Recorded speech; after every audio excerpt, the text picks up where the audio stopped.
बिस्मिल्लाहिर्रहमानिर्रहीम। अस्सलाम वालेकुम स्टूडेंट्स। आज का हमारा टॉपिक है रेजोनेंस एनर्जी। तो रेजोनेंस एनर्जी हमारे पास क्या होती है कि जब हमारे पास रेजोनेंस होती है और हमारे पास रेजोनेंस हाइब्रिड से जब उसकी कैनोनिकल फॉर्म्स बनती हैं, जब उसकी कंट्रीब्यूटिंग स्ट्रक्चर्स बनती हैं, तो उन कंट्रीब्यूटिंग स्ट्रक्चर में जो हमारे पास मोस्ट स्टेबल हमारे पास स्ट्रक्चर बनती है उसकी एनर्जी का डिफरेंस और हमारे पास जो रेजोनेंस हाइब्रिड हमारी रियल स्ट्रक्चर है उन दोनों में जो एनर्जी का डिफरेंस होता है उसे हम क्या कहते हैं, रेजोनेंस एनर्जी। तो डेफिनेशन देखते हैं। The resonance energy of molecule is the difference between the energy of most stable contributing structure and the energy of actual molecule. तो देखिए वही बात कि हमारे पास जो रेजोनेंस एनर्जी है हमारे पास क्या है, कंट्रीब्यूटिंग स्ट्रक्चर में जो मोस्ट स्टेबल कंट्रीब्यूटिंग स्ट्रक्चर है उसका और रेजोनेंस हाइब्रिड का जो एनर्जी डिफरेंस होता है उसको हम क्या कहते हैं, रेजोनेंस एनर्जी। तो एग्जांपल देखते हैं। Resonance energy of benzene is evaluated by measuring it's heat of hydrogenation and compare it with cyclohexane.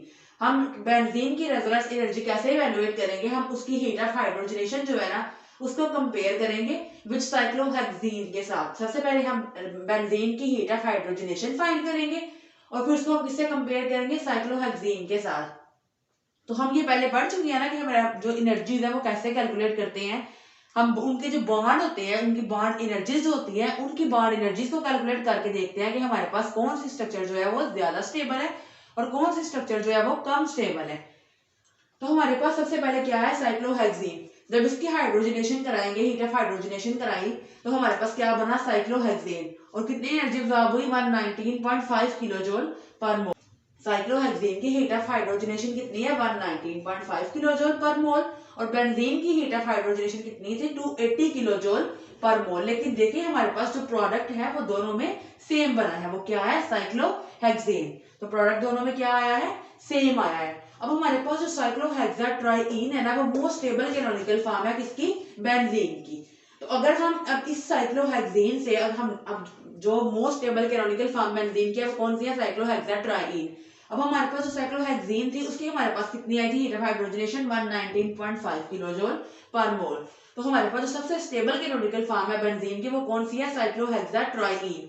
तो अब हम क्या करेंगे, तो हमारे पास ये 119.5 किलो जूल पर मोल जो हमारे पास एनर्जी आई है इसको हम क्या करेंगे, मल्टीप्लाई बाय करेंगे 3 से, क्योंकि जो ट्राईन है, ट्राईन में तो 3 हमारे पास जो है वो ट्रिपल बॉन्ड हो गए। इसमें एक था तो उसमें कितने थे, 2 और बढ़ गए ना, उसमें 3 हो गए हैं।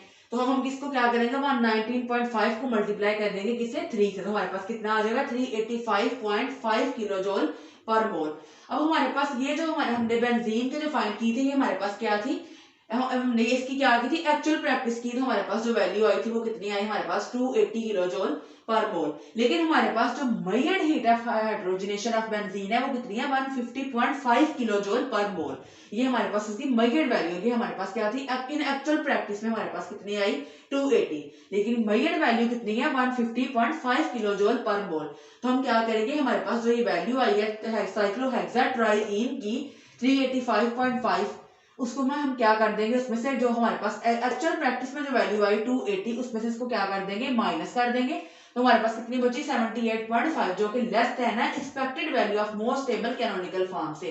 वैसे बेंजीन की मेजर वैल्यू कितनी है, 150.5, लेकिन हम उसकी जैसे हमने ऊपर देखा कि रेजोनेंस एनर्जी ऑफ बेंजीन को कैसे इवैल्यूएट करेंगे, कंपेयर करेंगे उसकी हीट ऑफ हाइड्रोजनेशन को साइक्लोहेक्सेन के साथ। जब हमने देखा तो हमारे पास कितनी वैल्यू निकली, 78.5, जो कि लेस है ना एक्सपेक्टेड वैल्यू से, जो उसकी मोस्ट स्टेबल कैनोनिकल फॉर्म बनी थी। इसका मतलब जो हमारे पास बेंजीन है वो 150.5 किलो जूल पर मोल अमाउंट से जो उसकी क्या है, रेजोनेंस स्टेबलाइज्ड है। मतलब benzene is resonance stabilised by an amount of 150.5 kilojoule per mole. जो हमारे पास इसकी मेजर वैल्यू आई थी 150.5 किलो जूल पर मोल। तो हमारे पास बेंजीन है वो रेजोनेंस स्टेबलाइज्ड है कितनी एनर्जी से, 150.5 किलो जूल पर मोल। तो यही बेंजीन की क्या है, रेजोनेंस एनर्जी। अब हम देखते हैं कि हमारे पास जो रेजोनेंस एनर्जी है वो इंक्रीज करती है, जैसे जितना जितना हमारे पास जो है नंबर ऑफ कैनोनिकल फॉर्म जो है वो इंक्रीज करेगी। मतलब जितनी कैनोनिकल फॉर्म ज्यादा बनेगी उतनी ही रेजोनेंस एनर्जी भी ज्यादा होगी। मतलब जितनी कंट्रीब्यूटिंग स्ट्रक्चर ज्यादा बनेगी किसी एक्चुअल मॉलिक्यूल की तो उतनी ही हमारे पास जो उसकी क्या है, रेजोनेंस एनर्जी है वो भी क्या हो जाएगी, इंक्रीज हो जाएगी। तो फॉर एग्जांपल हमारे पास अगर हम यहाँ पे अपना चार्ट बनाएं जिसमें हम रेजोनेंस एनर्जीज लिखें और साइड पे क्या लिखें, कैनोनिकल फॉर्म्स लिखें। तो अगर हम बेंजीन की बात करें तो उसमें हमारे पास 2 प्रिंसिपल कैनोनिकल फॉर्म्स बनती हैं। तो इसकी जो हमारे पास रेजोनेंस एनर्जी है वो कितनी है 150.5 किलो जूल पर मोल, जो भी हमने देखी है। उसके बाद नफ्थलीन की बात करें तो उसमें हमारे पास 3 कैनोनिकल फॉर्म्स बनती हैं। तो उसकी हमारे पास रेजोनेंस एनर्जी की वैल्यू कितनी आती है 255.0 किलो जूल पर मोल। उसके बाद एंथ्रासीन की बात करें तो उसमें हमारे पास 4 कैनोनिकल फॉर्म्स बनती हैं। तो उसकी हमारे पास रेजोनेंस एनर्जी की वैल्यू कितनी है 351.0 किलो जूल पर मोल। देन उसके बाद लास्ट वन अगर हम फिनेंथलीन की बात करें उसमें हमारे पास 5 कैनोनिकल फॉर्म्स बनती हैं। तो उसकी हमारे पास रेजोनेंस एनर्जी की वैल्यू कितनी आएगी 384.5 किलो जूल पर मोल। तो आप देख सकते हैं कि जैसे जैसे हमारे पास जो है वो कैनोनिकल फॉर्म्स का नंबर बढ़ता जा रहा है, जितनी नंबर ऑफ कैनोनिकल फॉर्म्स बढ़ेगी उतनी ही रेजोनेंस एनर्जी की वैल्यू भी इंक्रीज होती जाएगी। तो हमने देखा कि बेंजीन में जब हमारे पास 2 कैनोनिकल फॉर्म थी उसकी एनर्जी रेजोनेंस एनर्जी कम थी। उसके बाद जैसे जैसे हमारे पास नंबर ऑफ कैनोनिकल फॉर्म्स बढ़ती गई तो हमारे पास रेजोनेंस एनर्जी की वैल्यू भी इंक्रीज होती गई।